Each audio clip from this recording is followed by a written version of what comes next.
tuan-tuan guru, muslimin muslimat, hadirin hadirat dimuliakan kerana Allah Subhanahu wa taala.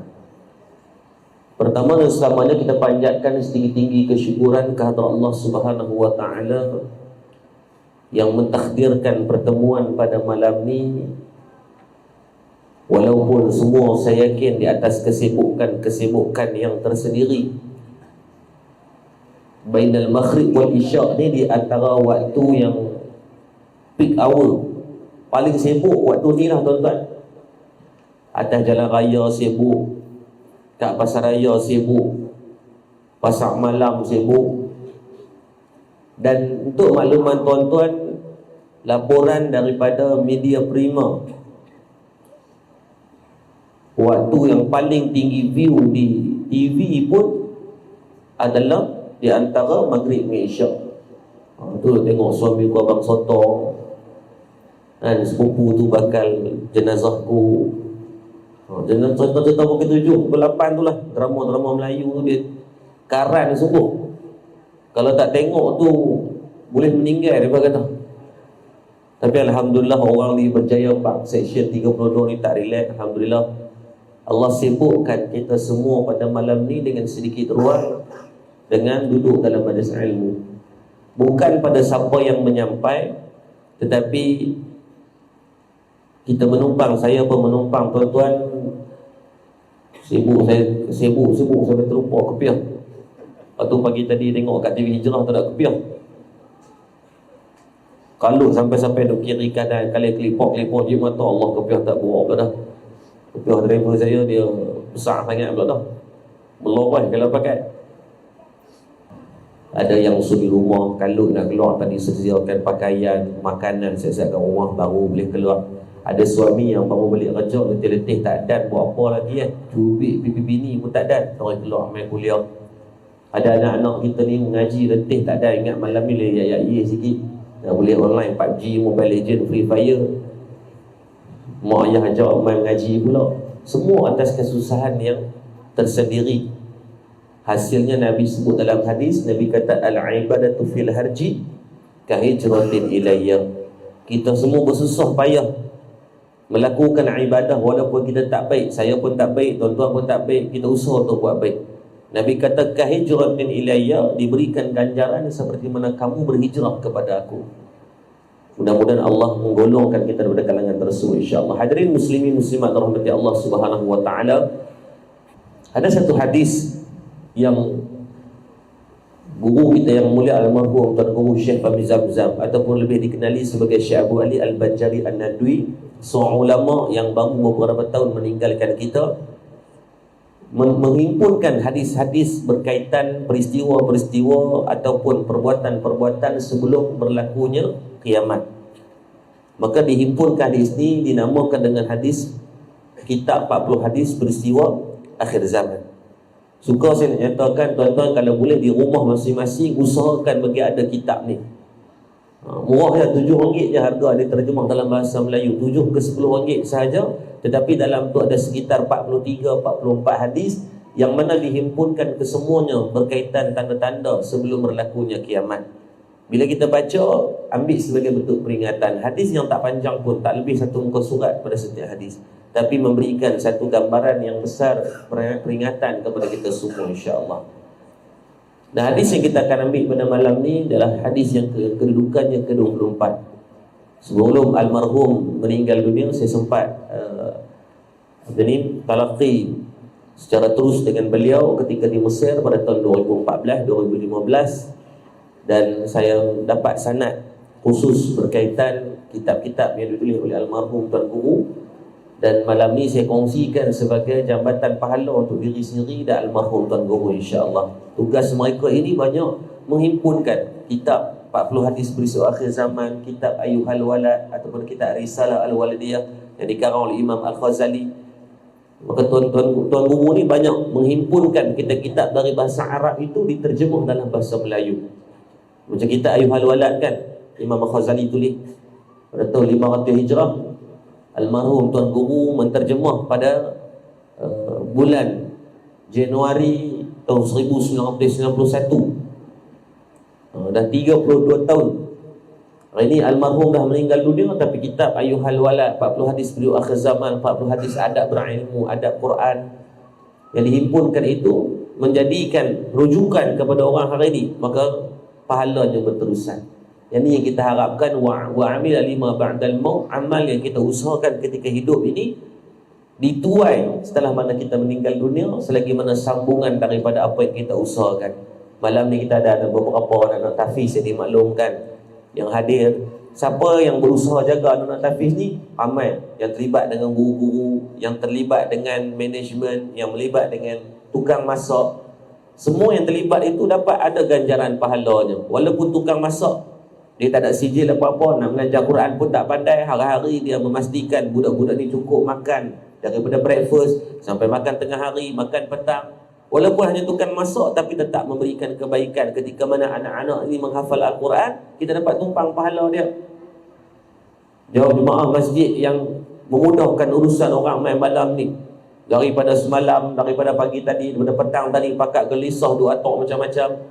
Ada budak yang walaupun dekat luar tu dia buat-buat ada macam function sikit, pegang lampu, pusing kau ni, pusing kau tu. Kita nampak macam tak ada apa-apa, tapi setiap daripada angkat tangan itu dapat pahala di sisi Allah. Setiap pergerakan itu dapat ganjaran pahala. Ya Allah janjikan, faman ya'mal misqal dzarratin khairan yarah, itu akan ada. Walaupun kita tengok budak ni sakan dia pakai vest tu dah macam jubah dah kita tengok, tapi tetap ada pahala untuk dia. Persoalannya kita buat apa? Main saja dapat pahala juga. Dapat pahala main saja. Tolong sebar, dapat pahala tolong sebar. Ada orang yang malam ni dia usaha untuk tanya pihak surau nak buat kenduri apa. Tak apalah, saya sponsor. Nak sponsor banyak tak boleh, bagi garam saja. Dapat pahala garam. Tak ada garam tak sedap dengan apa baik. Terlebih garam balik awal kita. Maka semua ada sumbangan, insya-Allah, mudah-mudahan. Maka dalam kedudukan hadis yang ke-24 ini daripada Sayyidina Abu Hurairah radhiyallahu anhu, anna Rasulullah sallallahu alaihi wasallam, kata Nabi SAW, la taqumus sa'ah, tidak akan datang kepada taduk kita. Memang pihak surau minta kita bercakap dan kita membincangkan. Bukan saya nak mengajak tuan-tuan, tidak, saya pun tak pandai. Saya naqalkan kalam yang ditulis, yang dipesan oleh baginda Nabi SAW, agar kita sama-sama dapat kebaikan. Saya pun dapat pesan untuk diri sendiri. Dalam hadis ni Nabi SAW sebut kepada kita, la taqumus sa'ah, tidak akan datang kepada kamu kiamat, hatta sehingga mana berlakunya pada beberapa keadaan. Pada hadis-hadis yang dimulakan dengan menceritakan tentang alamat-alamat ataupun hin-hin awal sebelum berlakunya kiamat ini, sebahagian besarnya para ulama mengatakan telah pun berlaku pada umat. Maka berpadananlah dengan kita yang digelar sebagai umat akhir zaman. Dan hakikatnya kita ni bukan umat akhir zaman, tuan-tuan. Dia kata kenapa pula dah? Kita ni bukan umat akhir zaman, kita ni umat akhir-akhir zaman. Kalau umat akhir zaman itu bersesuaian bila? Kalau tahun hijrah sekarang 1445 hijrah, maka bukan itu angka yang tepat untuk gelaran umat akhir zaman itu disebut. Ditambah dengan 13 tahun lagi. Kerana 1445 hijrah itu dikira dari segi tarikhnya adalah pada hari penghijrahan baginda Nabi SAW, yakni pada umur Nabi 53 tahun. Pada tahun ke-13 kerasulan baginda Nabi SAW. Maka angka yang paling tepat adalah 1445 ditambah dengan 13. Maka kita akan dapat berapa? 1458. 1458 inilah angka tepat bermulanya gelaran umat akhir zaman tertimpa kepada kita semua. Maka 1458 tahun yang lepas, maka umat akhir zaman itu sesuai dengan mereka, tetapi tidak sesuai dengan kita yang dah jaraknya mencecah hampir 1500 tahun ini. Yang paling tepat adalah umat akhir zaman. Orang panggil clearance stock. Kazang sikit, clearance stock lah, betul lah. Sebab tu hak hudu-hudu, hak tak elok ni dihimpunkan belakang. Sopo orang tua-tua lah. Kalau main umur 30-an mungkin satu penyakit, dua penyakit je. Mula-mula dia main mungkin masalah darah tinggi. Makan daging tak berhenti ni, dia main darah tinggi. Tidak aku tak apa cukup umur 20-an, 30-an ni waktu fasa bekerja keras. Nak stabilkan ekonomi rumah tangga. Bini duk kalut nak beli peluk dakap. Anak-anak pun duk kalut nak tukar kasut sekolah lah, yuran PIBG lah. Ujung tu nak kena pergi rombongan sambil belajar 2 minit ni hak lain semua berjalan. Jadi teruk sikit nak kena cari duit tu dalam keadaan kadang-kadang terpaksa 2-3 kerja yang meminimalkan ruangan rehat itu. Maka dia mai kena darah tinggi. Dalam sebab makanan tak jaga, kadang-kadang tengah malam duk balas Maggi lagi, duk ke kedai tom yum lagi, duk tengok bola walaupun MU dia kalah. Duk kalut. Orang marah dah, orang marah nampak.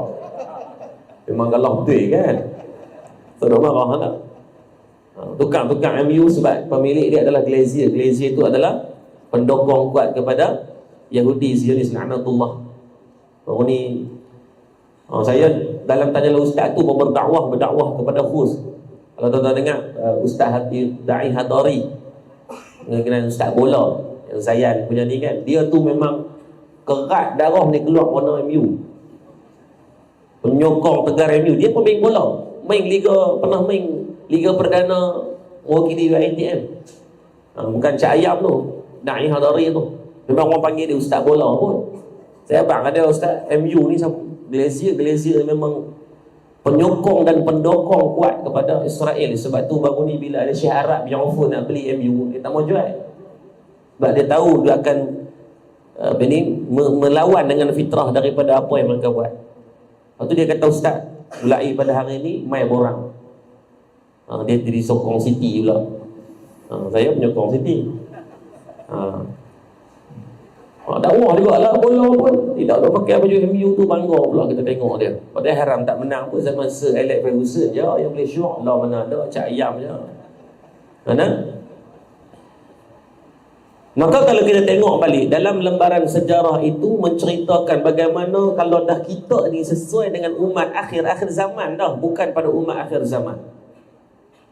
Sebab dah terlalu lama sangat dah. Tidak ada umat yang diceritakan di dalam sejarah yang melebihi tempoh 1500 tahun. Tak ada. Kaum Nabi Nuh alaihi salam disebut dalam surah Al-Ankabut ayat 14. Illa khamsin, kurang 50 tahun daripada 1000 tu. Itu adalah gambaran pada umur dan bagaimana sistem tamadun mereka itu sekitar 1000 ke 1500 tahun. Begitu juga pada rasul-rasul yang lain.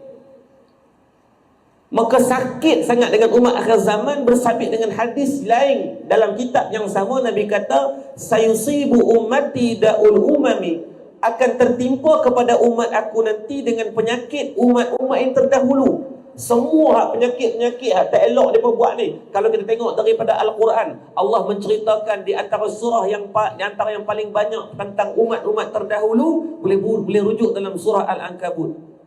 Boleh sesuai dengan namanya yang ni, labah-labah. Ayat 14 cerita tentang kaum Nabi Nuh. Selang berapa ayat daripada tu cerita tentang kaum Nabi Lut, yakni kaum Sodom. Selang daripada ayat itu juga menceritakan pada ayat 36 kaum Madian, yakni kaum Nabi Syuaib alaihi salam. Selang daripada ayat 36 bermula daripada 38 39 Allah menceritakan tentang Haman, Kharun wa Fir'aun, tentang kaum Nabi Musa alaihi salam, dan berterusan sampailah pada pengakhiran surah Al-Ankabut itu menceritakan tentang penyakit-penyakit terdahulu. Dia ada pasien-pasien dia. Kaum Nabi Nuh alaihi salam, depa berasa hidup depa panjang sangat. Bila umur yang terlalu panjang, maka mereka terlalu asyik, bal tusirunal hayatad dunya, terasyik dengan kehidupan dunia, terlupa kata umur sampai 100 tahun, 1000 tahun. Bayangkan umur maklum zaman tu 1000 tahun. Maklum depan-depan saya ni umur 40-50 ni kira baru tadika. Kita haram gigi sebatang tak ada dah. Zaman mereka tadika maklum. Lepas tu kira maklum ni kategori ayah-ayah, ibu-ibu ni kategori muda lah kalau hidup zaman Nabi Nuh. Berbanggalah bahawasanya kita cuma dilahirkan di zaman yang kemudian 1000 tahun, tapi sebabkan asyik sangat dengan dunia ni sampai tak tuntuang. tak tahu nak buat apa sangat, lara, sehingga akan menafikan ajaran dibawa oleh Nabi Nuh alaihi salam. Bahkan ada keluarganya pun tak mau ikut apa dakwah yang dibawa oleh Nabi Nuh alaihi salam. Sebab tu dakwah yang paling susah adalah orang pada orang akhrabin yang terdekat dengan kita. Suami nak tegur bini, susah. Bini nak tegur suami pun susah. Nak tegur kata abang, dosa lebih besar rokok, abang tu nak mampu tak berapa hari dah. Nak tegur apa ni yang boleh tiap lagi. Hidup buat barang dia semua kepala kita kadang-kadang. Tahanlah suami lagu tu nak buat ke mana, bukan boleh patah balik dah. Huduh-huduh lah terima. Allah bagi, kalau tengok bagaimana cerita pula kaum Nabi Lut AS, kaum Sodom ini, mereka terkena dengan penyakit. Hak laki suka hak laki. Ada latu-latu nak jumpa dengan latu-latu. Kita duk rasa pelik, tapi memang ada golongan komuniti yang sebegini. Dan komuniti mereka ni bukan kecil, ramai. Beberapa bulan lepas ada presiden geng ni, dia ni geng-geng maknyah lah. Dia mai jumpa di ofis. Bukan nak suruh saya jadi maknyah, saya pun tak mau. Doa memang tak mau sungguh. Dia pemain lah, dia pemain ni dah nak hijrah daripada Mai. Dalam persatuan tu berpuluh ribu orang, Masya Allah. Kita buka ruang mana-mana yang nak berhijrah ni, hak jenis sanjat, sanjut apa semua ni, untuk mereka kembali ke pangkal jalan yang betul, untuk mereka hijrah. Oh, dia main kita tengok, ya Allah, hak segok-segok betul maklum. Dia main salam kita tu, tangan dia lembut-lembut pada bini saya rasa risau. Betul tuan-tuan, dia ustaz-ustaz nak peluk, Allahu Akbar, risau aku. Segok-segok tuan, saya tak bohong masuk api Melaka. Abang pun terang, saya tanjung kat dia awak yang dia kata ustaz, sebab dulu kami memang hormon, tucuk hormon, ada yang sampai peringkat dia buang angry bird latu-latu, tak ada off. Pening kepala kita dah fikir, lepas tu dia fikir, tak beranilah nak tanya dia. Lo kalau hijrah nak kena sambung balik ke lagu mana? Tu kalau simpan lah. Oh, mereka. Tapi kebanyakannya saya tak mau lah tanya. Tu sebab kita dah fikir, saya tanya balik. Biasanya punca sebab apa tadi macam ni. Dia mesti ada sebab. Dia kata ustaz, kebanyakannya semua kena sexual harassment. 70% yang laki jadi perempuan, yang perempuan jadi laki ni jadi tomboy. Orang kena panggil tomboy, pancake kan. Majoritinya kena sexual harassment. Kebanyakan kena daripada ahli keluarga. Ayah rogol anak, abang rogol adik, pak saudara rogol anak saudara. Malah di tempat yang saya bantu jaga dengan sahabat saya Kak Pah di Sungai Tani, kita ada beberapa belas orang anak-anak yatim dan budak-budak yang kena rogol ni, dia lebih kurang 4-5 orang yang kita bantu jaga mereka. Ramai, banyak. Cuma kebanyakan kes ni NFA pun banyak, no further action. Sebab biasanya yang kena ni trauma, dia kena post trauma daripada tu, dia tak berani nak teruskan kes. Jadi pihak pendakwaan tak boleh nak buat apa-apa, disebabkan kalau dia sendiri pun tak mau nak lawan. Macam mana nak lawan tu ayah dia? Bayangkan habis hadap muka, nak tengok muka ayah dia dalam mahkamah. Ada satu kes yang sampai sekarang diurus, yang jadikan sebagai anak angkat keluarga kami. Alhamdulillah dah masuk universiti dan sebagainya. Dia pun kena teruk, tapi NFA. Sebab dia banyaklah yang tak cukup dalam nak bawa kepada kes. Jadi benda tu jadi tergantung. Yang duk tengok, yang duk dalam masyarakat sekarang ni, mungkin saya rasa 20-30% je, hakikatnya jauh lebih banyak daripada na'udzubillah. Allah cerita juga tentang kaum Madian. Penyakit mereka tentang apa? Mereka ni suka berniaga bohong. Disebut dalam surah Al-Ankabut ayat 36. Hebat mereka dalam berniaga. Mereka adalah satu bangsa yang mempunyai impact teknologi dan juga perniagaan yang hebat. Bila hebat itu memakan diri kerana apa? Aba wastakbara, merasakan diri mereka jauh hebat daripada orang lain. Allah bagi juga pada ayat 38 cerita tentang orang yang diberikan pengaruh yang banyak, ada follower yang ramai. Fir'aun, Haman dan Qarun ini. Maka kalau kita baca ni, mereka ni spesifik satu penyakit. Tetapi Nabi kata apa? Sayusibu ummati da'ul umami. Adapun kepada umat aku nanti akan terhimpun semua penyakit-penyakit ni duk sekali. Jam. Hak yang kalau kata kencing manis, darah tinggi, buah pinggang, campur orang kencing orang, habis ni dia himpun semua penyakit tu sekali. Itu yang jadi serabut kepala otak ni. Macam-macam benda pelik-pelik berlaku hari ni. Maka berpadananlah dengan gelaran umat akhir zaman itu kepada kita semua. Maka Nabi kata, sebelum berlakunya la takhumus sa'ata, sebelum berlakunya kiamat ini ada 3 benda yang akan berlaku. Dalam hadis ni, gabung hadis ni berlambak-lambak, ada berpuluh-puluh benda peristiwa yang berlaku. Itu kita ambil 3 benda. Yang pertama kata Nabi SAW yang akan tertimpa dan terkena kepada umat aku, yang pertama yafidul mal, akan datang kepada umat, yakni yafidul mal. Apa makna yafidul mal? Yakni harta benda yang melimpah ruah. Yang pertama, almarhum Tuan Guru Syekh Fahmi Zamzam menterjemah yafidul mal ini dengan harta benda yang material, yang jelas dari segi duit. Baik tuan-tuan, kita tengok imbalan tamsilan yang disebutkan ni berlaku ke tidak kepada kita.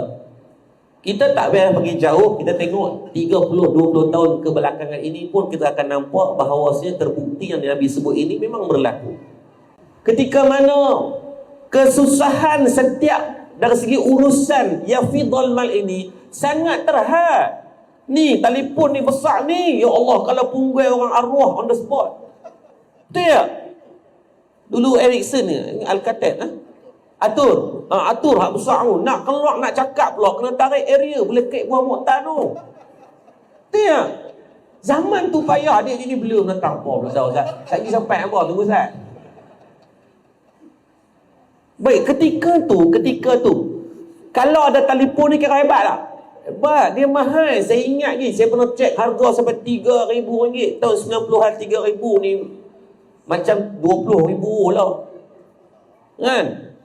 Tapi kalau pakai tu, dan pakai pun bukan boleh buat apa, boleh cakap telefon dia. Mesej kalau yang atur tak boleh lagi. Dia keluar yang version hujung 90-an baru boleh type mesej. Tu pun dia kira kedekut edong mesin. Setiap huruf tu kira kena pulun sungguh, tak boleh gelak ha tak boleh. Tiap. Mana boleh balas okey nak mampui. RM1 tu mula-mula keluar. Adik-adik bayangkan hantar satu balas mesej okey, kena cas RM1. Dia punya loading tu macam hantar ke London tu. Weh, kawan tu sampai Lena bangun balik baru sampai. Maka peredaran zaman itu menunjukkan bahawasanya walhal bukan jauh pun nak bandingkan dengan awal 2000 itu, jaraknya pemisahnya cuma sekitar 20 tahun, tetapi yafidul mal ini dah tertimpa kepada kita.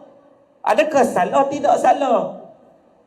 Tapi betul tak yang Nabi sebut 1400 tahun lepas Nabi cerita, lah memang berlaku. Kalau tahun 80-an, tahun 1983, 86 keluar edisi yang pertama Saga. Allahu Akbar, waktu keluar tu Proton keluarkan, dirasmikan oleh Tun Dr. Mahathir Mohamad ketika tu. Ya Allah, kalau dalam kampung Berjaya Park ni ada seorang pakai, memang berjaya lah dia. Tak payah duk park kereta tu kat mana-mana, berjaya. Betul tuan-tuan, zaman tu ya Allah kagum kita kalau nampak kereta lalu depan mata saya waktu kecil-kecil tu. Ada satu parut saya belah sini ikut. Sebab perak tengok kereta, tahu perak. Perak buih orang Kedah panggil. Tengok kereta lalu tahun 90-an ni depan kita, ya Allah, piligan kereta tu. Bila tolak ke belakang, dia laju sangat, jatuh tertomuan ni. Parut. Belah mana tahu, banyak sangat perak aku benda tu. Tak ria tuan-tuan, sebab apa? Boleh pegang kereta tu pun syok dah. Lo ada nak tengok budak-budak perak tengok kereta? Tak ada Lamborghini, Ferrari, Tesla, Vagenazah, apa semua lalu depan mereka. Mereka buat tak tahu ya. Zaman kita pelik zaman ayah-ayah lagi lah. Kalau ada orang naik Vespa tu pun kira, sarik dul lah. Tu ya. Kira dalam-dalam tu maklum-maklum ni pecah ovario tengok. Betul, zaman tu. Lah maklum heran ada orang naik kereta kamu tu. Tak heran dah. Allah bagi dari segi kemurahan rezeki kepada manusia yang melimpah ruah. Kalau zaman kita dulu, kalau boleh ada telefon seronok lah. Tapi saya nak tanya tuan-tuan, kalau kita bagi hadiah kepada anak-anak kita telefon yang sama zaman kita, dia bersyok lah. Birthday mereka ni, kita beli kat mereka yang Alcatel usah. Menah cari kat museum, bagi kat mereka bungkus bergelok dalam ni kan. Kita pun surprise bagi kat dia. Dia pun gedung. Ui, PS5 ni. Oh, bufang sangat berat nak mampu. Berat selalu berat. Saya ingat berat lah. Tak boleh bulan poket. Kena pegang. Lepas tu dia bagi telefon bimbit. Dia kena bimbit. Dia tak boleh bulan poket. Kena bimbit dia. Dia buka, tengok. Dia kata, mama ni apa ni? Botol ayam lah. Dia pun tak tahu. Agak dia seronok dah. Tak. Kerana nikmat yang dikatakan nikmat dunia itu, dia akan terputus dan hilang nikmat dia saat kita memiliki. Nikmat dunia ni, sifat dia, the moment kita dah achieve, dah dapat, maka dia akan hilang rasa rare dia tu. Rasa current dia tu akan hilang. Sama dalam nikah. Sebelum nikah ni, ya Allah, dia pulun semua. Tapi lepas dah menikah, dia tak karan dah macam dulu. Dalil dia malam ni. Baik, saya nak tanya tuan-tuan, siapa mohong masuk api Melaka ni? Jangan tipu. Bukan masuk neraka, api Melaka. Boleh dia dengar ada ustaz tu tadi doa kami masuk neraka. Dah, api Melaka, doa api Melaka. Baik, saya nak tanya tuan-tuan, berapa ramai yang mai tadi, yang memang atas motor ni maklum peluk rapat, dua-dua duk olahraga? Cuba angkat tangan. Sebab dulu sebelum kahwin kan, kalau mula-mula kahwin lah, sebelum kahwin kita tak buat benda-benda tak senonoh lagu tu. Baik, waktu mula-mula kahwin, 6 bulan pertama, kita naik motor dengan dia, rapat dah peluk. Wapat, kira sik boleh buang. Dua-dua olahraga, orang tengok, ya Allah bagusnya laki bini ni. Rapat, peluk ni rapat, takut suami hilang. Lah kalau rapat sikit, suami dia kata, weh, anggatan kan peluk laki jeri kata-kata. Dia hilang rasa tu. Yang dulu nikmat gila ni. Dulu kalau makan suapan kepada pertama kepada siapa? Isteri lah, makan jilat pinggan-pinggan, haram sesuap tak boleh kat bini dia. Bila mandi kali terakhir mandi dengan suami bini kita? Jangan dia jawab lah, nampak budak-budak tengok ni buat pelik. Jawab sendiri lah hati. Bila kali terakhir mandi bersama suami isteri ni? Tak ingat dah Ustaz. Walaupun kita rasa benda-benda tu kecil, tapi itulah hakikat nikmat dunia. Apatah lagi kita jauh tinggalkan apa yang Nabi ajak. Kita tak buat apa yang Nabi suruh. Aisyah kata sampailah umur Nabi ni dah berumur pun, Nabi masih tidak hilang rasa nikmat dalam kami berkeluarga. Nabi masih makan, minum di tempat bahagian isterinya. Nabi masih boleh mengaci ligan. Balik lagi maklum ligan suami. Buat je geram sekali laki kita, bukan ligan laki orang. Ambil pahala. Sebab apa? Aisyah cerita Rasulullah SAW buat benda tu, maka tak hilang rasa nikmat, halawah, manisnya dalam rumah tangga tu tak hilang. Kita hilang sebab apa? Kita menidakkan benda-benda itu. Lah pegang tangan pun tak tahu bila. Lah mincak-cak boom tu pun tak tahu bila. Buatlah. Sebab sifat nikmat dunia dia akan habis. Allah janji dalam Al-Quran dalam surah A'la, bal tu'siruna al-hayata dunya wal akhiratu khairu wa abqa. Sebab negara akhirat kekal abadi. Allah bagi satu nikmat tu tak habis. Tak habis lagi nikmat yang pertama, Allah tambah nikmat yang kedua. Tak habis nikmat pertama dan kedua, tambah nikmat ketiga. Adapun pada sifat dunia, barang nikmat yang kita miliki, pertama dapat seronok, lepas tu dia mula rasa hamba dan tak rasa apa dah. Kalau zaman dulu barang kemas, dulu jenis pattern dia besar-besar kedabak tu. Kalau baju kurung dulu tu dia punya design dia tu bunga halus-halus. Dan baju kurung sekarang dah tak ada dah. Dimodenkan kerana apa? Nikmat yang lama telah pun hilang. Kalau tu 80-an orang naik kereta, Mereka tak mau tutup tingkap sebab nak abang kata duduk dalam kereta tu. Jelui kepala tu. Jumpa semua orang hon dengan lembu-lembu dia hon. Nak abang kata aku ada kereta. Tapi sekarang dah tak berlaku. Sebab apa? Allah memberikan limpahan harta benda yang melimpah ruah kepada kita. Dan bukanlah kesalahan mendapat limpahan harta benda. Yang salah adalah cara memiliki harta benda tersebut dengan jalan dan laluan yang salah.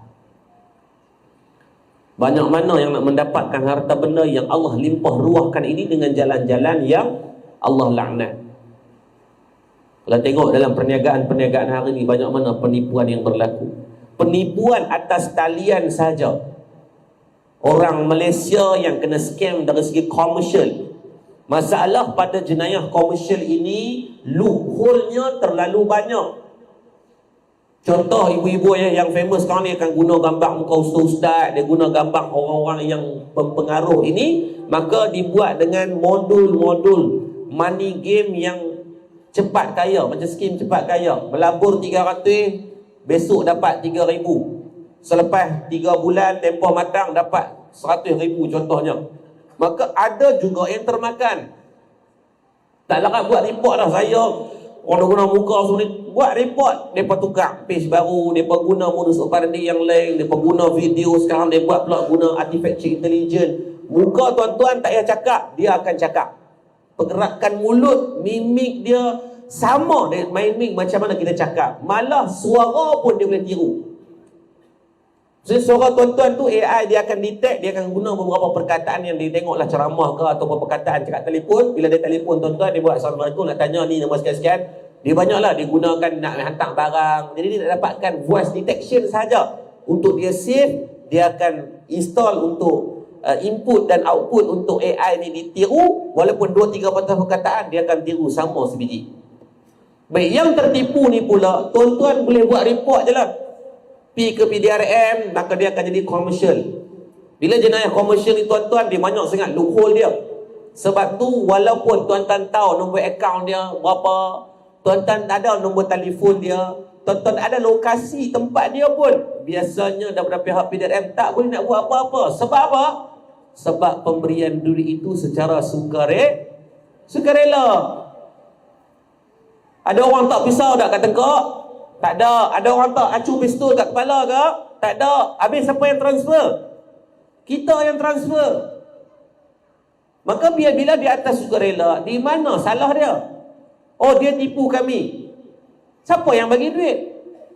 Kerana akses untuk nak transfer duit ni hanya autoritinya pada pemilik akaun. Even anak tak boleh transfer, suami tak boleh transfer, isteri tak boleh transfer. Maka sebab tu berbilion-bilion duit-duit penipuan atas talian yang berlaku. Kalau tanya mereka ni tak beriman ke?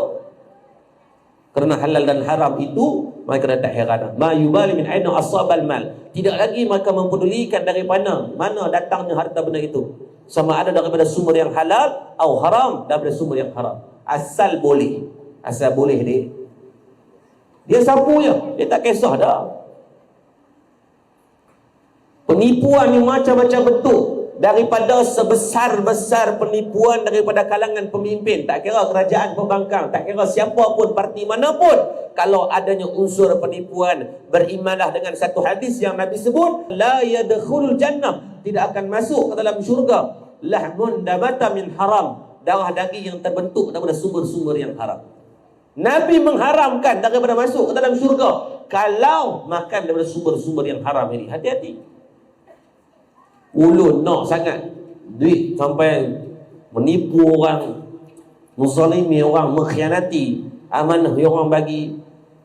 Maka hati-hati. Sebab tu saya kalaulah boleh dicadangkan kan, kita nak kalau boleh tu macam zaman Sayyidina Umar Abdul Aziz tu, mana-mana wakil rakyat yang nak bertanding, dia letakkan syarat apa? Yang pertama, declaration harta, berapa yang kamu ada. Sebelum bertanding ada, tak kira lah parti mana ni, kita umum ni agar semua dapat manfaat. Kita nak kemakmuran ni. Tak larat dah bergaduh-bergaduh ni, pening lah. Sayyidina Umar kata apa? Kena declare harta. Sebelum kahwin kalau ada 100,000 kereta sebiji, rumah sebiji, bini seorang, Maka setelah mana kamu memegang portfolio tu, 1 penggal, 2 penggal, 3 penggal, sebanyak itu harta kena ada. Tak boleh lebih, kurang tak apa. Oh, kalau letak syarat macam tu, perasan tak ramai kot nak bertanding. Tak kira lah, bukan Selangor, Kedah ya, rasa semua tempat kot. Sebab nak cari orang yang betul-betul macam tu ni, mungkin ada. Dalam kalangan ahli yang tanding ni pun saya jumpa ada 2-3 orang. Ada memang mereka ni memang jenis bukan himpun kekayaan. Habis duit mereka ya. Baru ni pun main seorang dia kata, Ustaz, dia kata kawasan saya tu kawasan orang susah. Elon parlimen ni habis untuk mereka yang satu. Hak yang duit sendiri pun habis untuk mereka juga. Tu taham tanding mereka kata.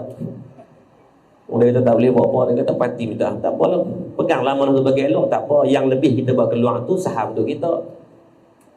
Ingat senang Allah nak datangkan peluang buat baik. Orang mainkan kita untuk kita dapat transit kebaikan itu. Buatlah. Oh, kalau buat macam tu kan Masya Allah. Sebab apa lagi ramai yang menggunakan ruang itu untuk sebahagiannya mencari harta kaya. Na'udzubillah. Allah memberikan kebaikan pada siapa yang buat, Allah bagi taufik. Tak kira siapa pun. Takut kita. Daripada sebesar-besar sampai sekecil-kecil benda adanya unsur penipuan. Ni dia main waktu zaman-zaman ni fasa Palestin ni. Maka dia tipu juga kadang-kadang. Menggunakan dia kata ni kami buat jualan amal. Jual tudung ni dengan harga 300. Pembeliannya kita akan bagi sumbangannya kepada Palestin. Yang sumbang RM1, yang balas kat dia banyak mana? Okey lah Ustaz, dia sumbang juga RM1. Janganlah guna platform kata jualan itu membuatkan orang simpati untuk beli, maka adanya unsur haram kerana tidak diberikan kejelasan berapa yang kamu bagi. Kerana kita akan beli itu di atas sentimental value. Maka dalam kaedah Islam ni dia abang kena jelas. Kalau abang kata 10%, abang 10%. Kalau kamu kata RM1, abang RM1. Senang, clear cut, crystal clear, agar pembeli ini tidak duduk dalam samar-samaran ataupun khara istilah helah ini. Yang helah tu kita takut. Saya puji siapa yang buat jualan amal, diberikan berkongsi profit untuk diberikan untuk apa-apa isu Palestin lah, rumah anak yatim, tafiz, silakan. Tapi bagi kejelasan tu. Jangan duduk di atas pagar, di atas orang. Tak mahu macam tu. Daripada sekecil-kecil perniagaan pun kadang-kadang menipu. Kalau pergi di pasar pagi, pasar malam, tuan-tuan pernah tengok ada orang berniaga, biasa berniaga ikan, berniaga sotong, apa semua ni. Biasanya dia akan ada satu pinggan yang macam ni, dia lapik untuk letak barang-barang perniagaan kan. Biasanya pinggan pertama ni kita fahamlah untuk fungsi dia apa? Tak mau bagi barang kotor. Yang menjadi satu benda yang patut kita timbulkan sebagai perbincangan adalah dia ada lagi satu pinggan yang transparent, dia akan tungging bagi satu tu macam ni. Pernah tengok tak?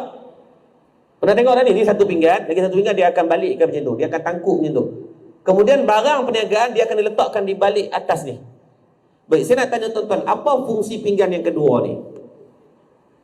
Apa fungsi pinggan kedua? Untuk bagi barang nampak banyak. Baik, hakikat barang banyak ke tidak? Bila hakikat barang tak banyak, maka itu adanya unsur kharar ataupun unsur helah ataupun penipuan. Kita lalu tengok tu dia, udang dia segunung.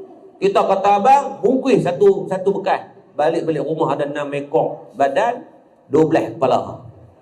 Sebab apa? Yang kita tengok tadi adalah dia menggunakan unsur-unsur penipuan untuk bagi barang nampak banyak.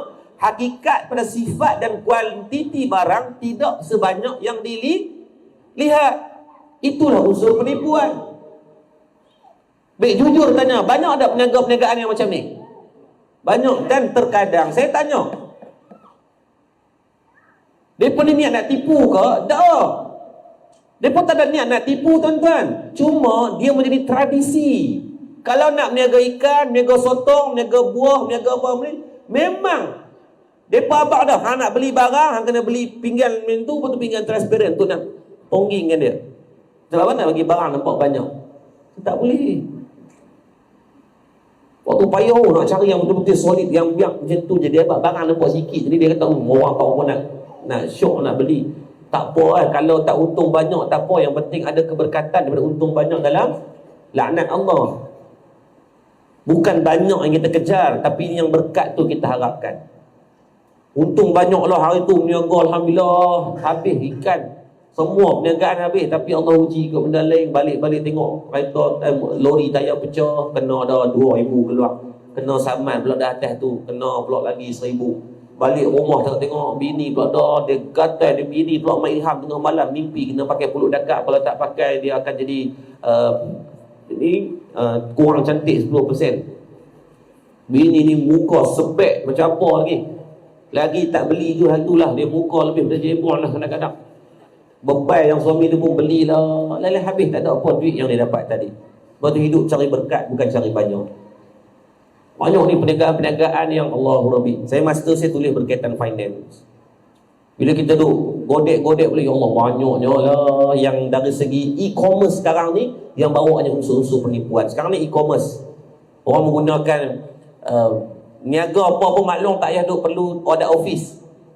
Di maklum cuma perlukan ada telefon, ada internet sahaja. Semua website buat. Kita boleh buat terus purchasing. Pembelian itu menggunakan sistem sahaja. Even dia menggunakan, kita tak payah pegang stok pun. Niaga tudung, niaga apa-apa, tak payah simpan stok. Tak payah simpan dekat rumah.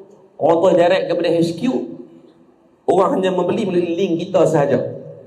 Even di Shopee, Lazada, kita boleh ada kita punya kedai sendiri tanpa sewaan sekarang ni. Tapi bila banyaknya kecanggihan ni datang, maka wujudnya loophole penipuan ini yang ni kita risau. Pernah tak tengok orang buat post, contoh dia buat ayat macam ni, baki cuma tinggal 5, kalau lambat pakai tak ada. Hakikatnya betul ke produk dia tinggal 5? Kalau pi di kedai perabot, minta maaf sebut ni, ayat yang paling famous di kedai perabot biasanya dia akan tulis clear gudang. Ayat lebih kurang tu lah. Yang pasti bila kita baca tu, kita faham untuk nak clearance stok dalam tu nak habis. Warehouse sale, itu ayat-ayat yang digunakan. Saya rasa daripada zaman ayah, saya tak banyak lagi orang guna dah ayat tu. Nak kata punya lama, punya besar gudang dia tak habis-habis. Dia tak? Hampir ke semua kedai perabot. Maka bila macam tu, ada tak unsur-unsur penipuan? Ada. Sebab tu kena abang jelas terus. Jangan diletakkan dengan spesifik numbers yang boleh diukur kalau memang kamu nak buat. Habis dia kata, ustaz, kami nak bina agensi. Dalam istilah marketing ni dia panggil nak bina CTA, call to action. Bila orang dengar, beli terus. Sebab kajian dibuat, kalau tuan-tuan balik nak fikir dulu untuk beli ke tidak, 80% takkan beli. Orang main kata, abang, ni abang ni ada produk ni memang bagus, kakak makan hari ni, kemarin kurus. Kalau kita kata ke dia, boleh tak saya nak beli, tanya suami, confirm dia tak beli. Itu ayat rejection yang paling soleh. Orang main kan, kita pergi pasar raya nak shopping, tiba-tiba main nak jual penapi hayak. Kita berfikir, boleh tak saya boleh tanya suami dulu. Anggaplah itu ayat rejection yang paling baik. Sama lah suami pun dia akan kata, saya kena balik bincang dengan Menteri Kewangan saya dulu. Binilah Menteri Kewangan dia. Kalau abang macam tu, kalau salesman tu dia tahu lah, confirm dia tak mau. Maka dia nak bina CTA, call to action. Dia kata ke orang paling betul.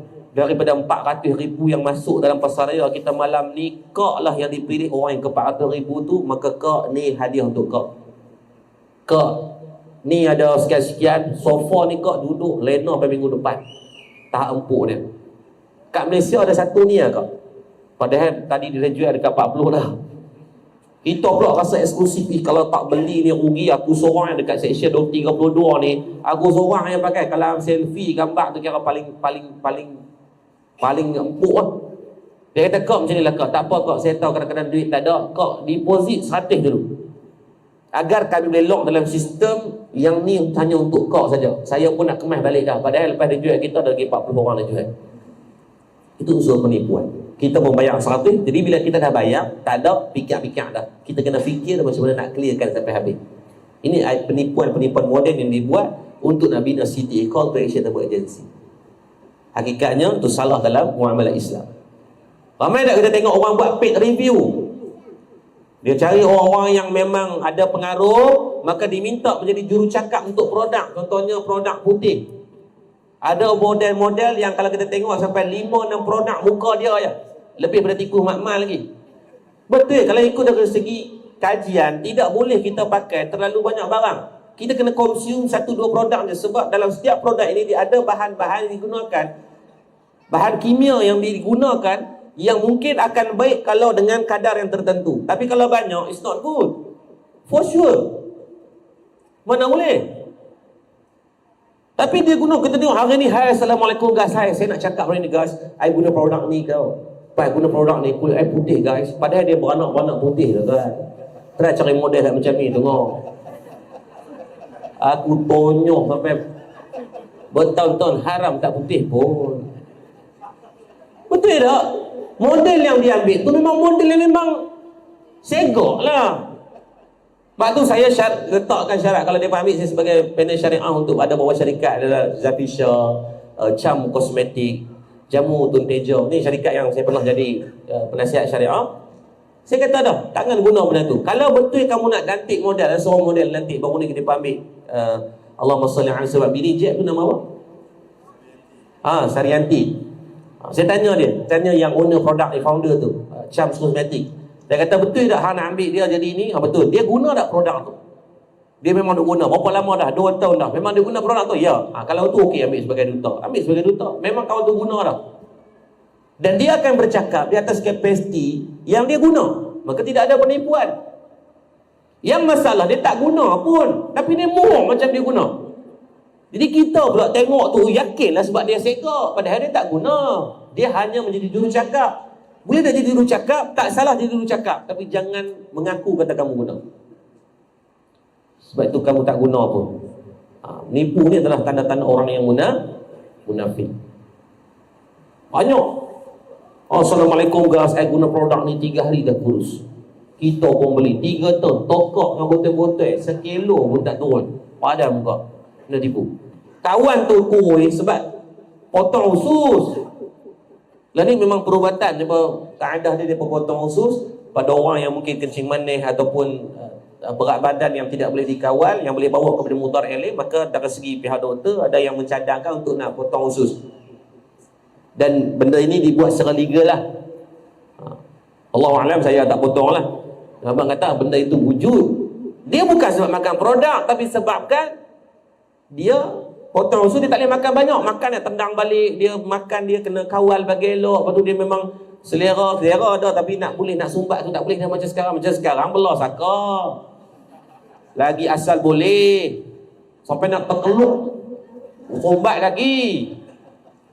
Tak boleh pi dah ni, tapi tengok sedar geram, dia sumbat juga ujung-ujung semayang tu. Tapi kalau orang yang potong usus ni, dia pun tak boleh. Dia makan 2-3 mulut tu dia dah amdan lah. Lepas tu lagi 2 jam dia lapang pula dia makan. Dia makan kerap lah, tapi tak. Maka biasa dari segi kawalan gulanya akan lebih baik. Dari segi kolesterolnya akan mula turun. Lemak dalam badannya akan semakin baik. Dan nampak jaga kesihatan badan, pakai kajian Nabi kata wa'an jismihi fima ablahu, akan ditanya kepada seorang tentang jasad dan tubuh badan, jaga macam mana. Semua kena jaga. Ni tak mau dah bagi ada lepas ni dalam section 32 yang ada masalah kesihatan. Saya buat di masjid saya siasa ada setiap minggu, 2 minggu sekali saya akan panggil hospital untuk cek kesihatan jemaah-jemaah saya. 80% jemaah-jemaah dalam masjid ni tak sihat belakang.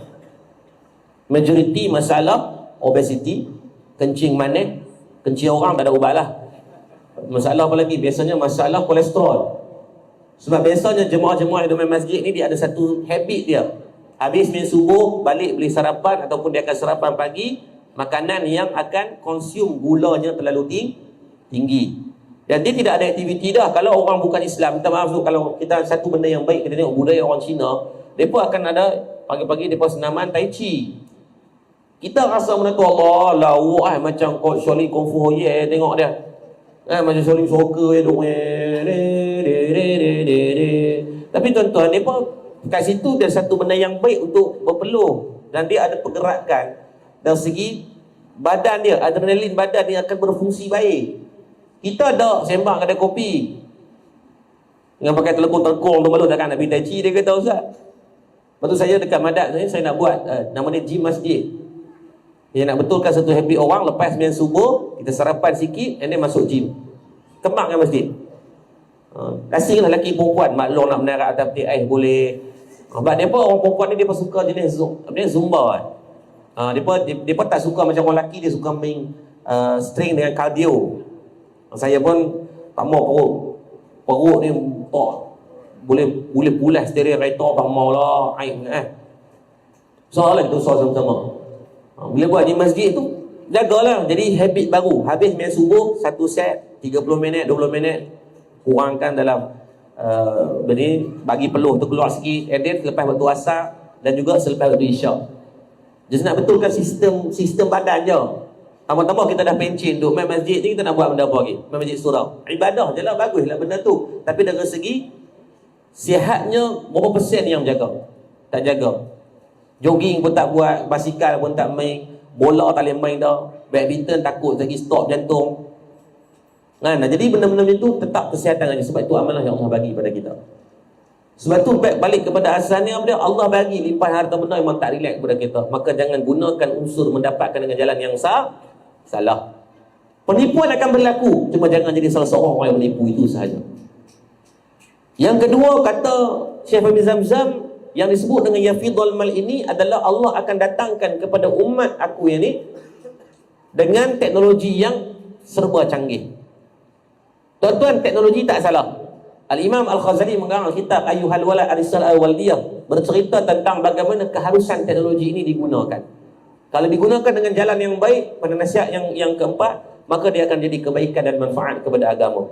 Digunakan dengan jalan keburukan, maka buruk akan dapat. Sahabat-sahabat media kita duk main, buat live, share, sebarkan video. Maka terkadang mungkin di dalam surau ini sekitar beberapa ratus orang saja yang datang, tetapi yang di luar puluhan ribu yang dapat kebaikan. Tadi pakai mesej ke Facebook, Ustaz, ada live dak malam ni, ada live dak malam ni, ada live dak malam ni. Saya pun tak tahu pihak surau, alhamdulillah lah pihak surau mesej tadi, Ustaz, ada orang nak buat live, boleh saya kata buatlah, tak ada masalah. Kerana ada orang yang berhajat, mungkin depa nak main tak boleh, nak urus cucu, anak buat perangai pula dah. Beranak pandai betul main hantar kat kita, duk kena ngasuh anak dia. Kita nak keluar mengaji pun tak boleh. Okey, orang mengasuh cucu tak jaga pula, kita pula teringat. Kalau dia tak main hantar sebulan, demam kita duk teringat bila cucuku nak main. Jadi macam-macam kekangan ni Allah bagi buat dengan media ini dapat dimanfaatkan, dapat bawa kebaikan. Tahun 2020 waktu PKP, saya anjurkan pertandingan PUBG untuk budak-budak muda, bagi hadiah RM10,000. Dalam tempoh 20 minit 4,800 orang daftar, budak-budak muda kita ni. Saya kontak dengan Solos, dengan Daddy Hood, saya kata dah jom kita buat tournament, macam mana kita nak atur dengan mereka ni. Dia kata setiap malam sebelum mereka main game, wajib kena baca surah Al-Mulk selama sebulan. Alhamdulillah 4,000 budak-budak ni boleh hafal surah Al-Mulk. Nak lawan tak boleh, nak lawan dengan mereka, akan mereka jenuh. Tak larat kita. Tak larat. Saya tak kata kau oleh anak-anak saya. Saya ada 6 orang anak. Anak saya semua latu-latu. Tahu tak? Laki semua. Alhamdulillah mak dia kungfu perempuan. Kalau mak dia pun laki, mampu aku. Bila anak laki ni, dia ke arah nak main game ni, dia kuat. Sebab pergi sekolah orang cakap pasal tu, dia keluar pergi mana pun, budak-budak yang segagan umur dengan dia akan cakap benda tu. Saya tak bagi dia per telefon. Cuma dia pun ada pada hari Jumaat, Sabtu sahaja, hari cuti. Itu pun kalau merit dalam minggu tu cukup. Dia pun hafal Quran. Jadi kalau fikir macam mana ni nak halang tak boleh. Maka saya bagi tahu syarat, kita buat perjanjian. Saya buat perjanjian dengan anak, buat surat, dia sign, saya sign, bini saya sign. Kalau minggu ni dia tinggal 9 jemaah, maka dia akan kurangkan daripada 2 jam seminggu dia boleh main, tinggal satu kesalahan tolak 10 minit. Dan dia akan beringat setiap pagi. Dia bangun macam pagi kemarin, dia bergerak balik, jom kita bismillah subuh. Sebab apa? Dia ada benda yang dia nak. When we cannot beat them, try to join them.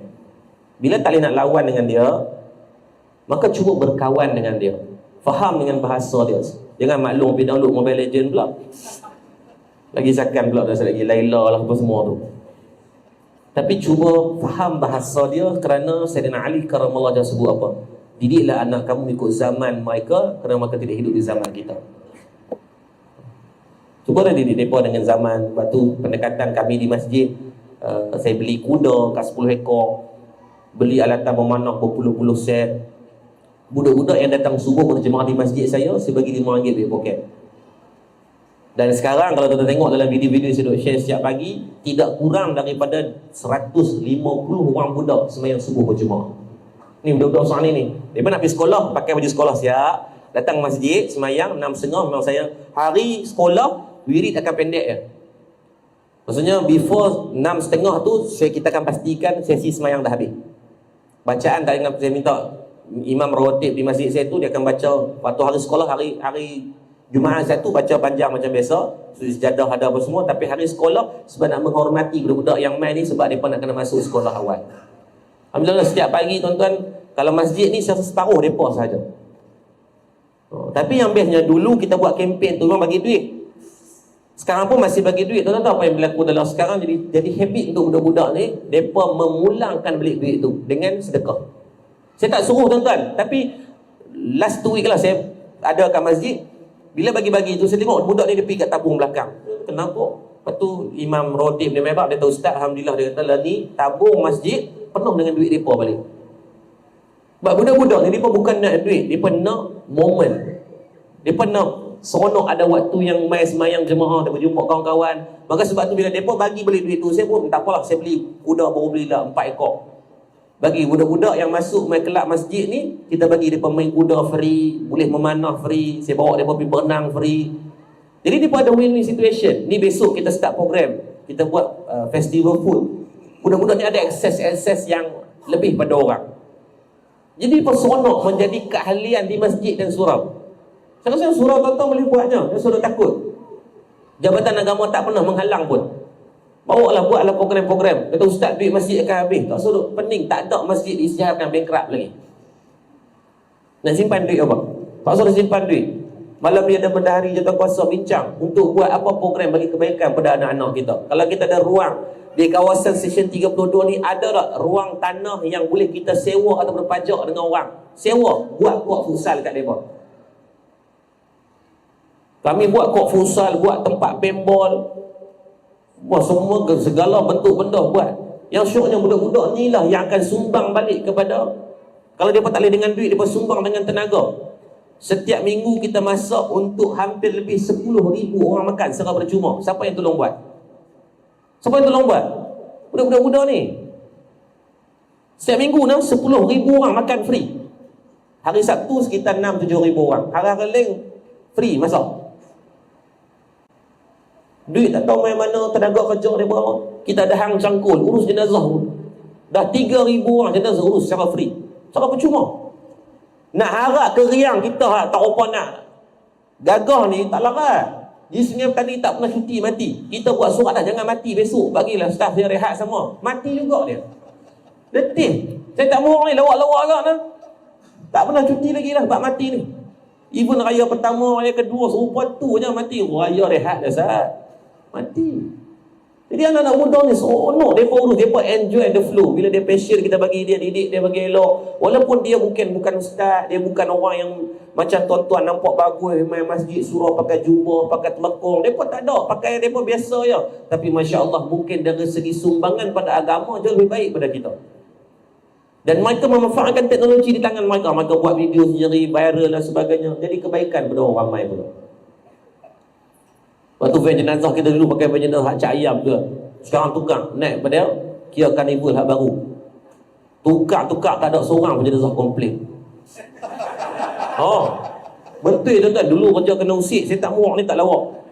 Dulu waktu naik van lama tu, selalu kena usik. Benar sekali tu dia berkata tengah dia bawa jenazah bagi baring. Kalih tengok cermin dia duduk, dia lengah.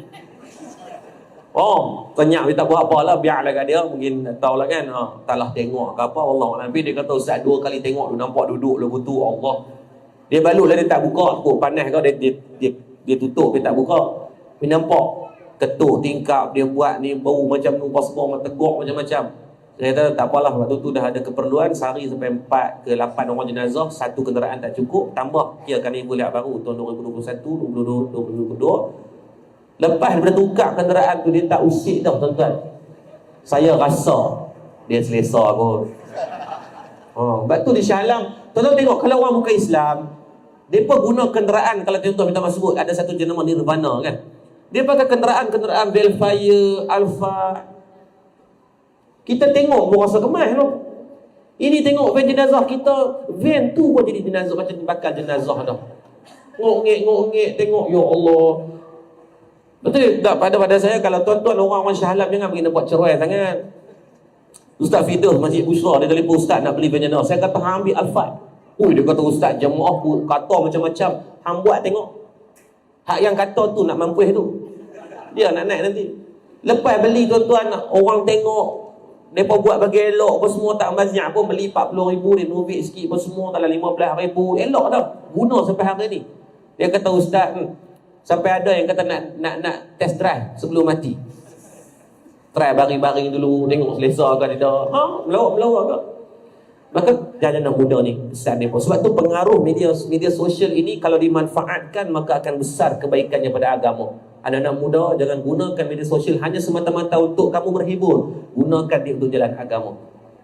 Banyak alternatif yang wujud. Tekan butang share, sebarkan pada orang, copy link hantar ke orang, buat video nu, viralkan apa yang ada di surau kita. Yang surau pun mainkan peranan, libatkan mereka, partisipatkan mereka dalam pergerakan surau masjid. Tanya mereka nak apa. Selagi mana benda tu tak bercanggah dengan syarak, kita cuba untuk connect the dot.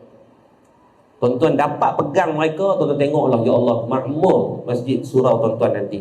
Tapi tuan-tuan jauh dengan mereka, maka tuan-tuan akan jauhlah pengimarahan dari segi masjid kita. Mungkin setiap malam ada orang mai, tapi orang yang sama.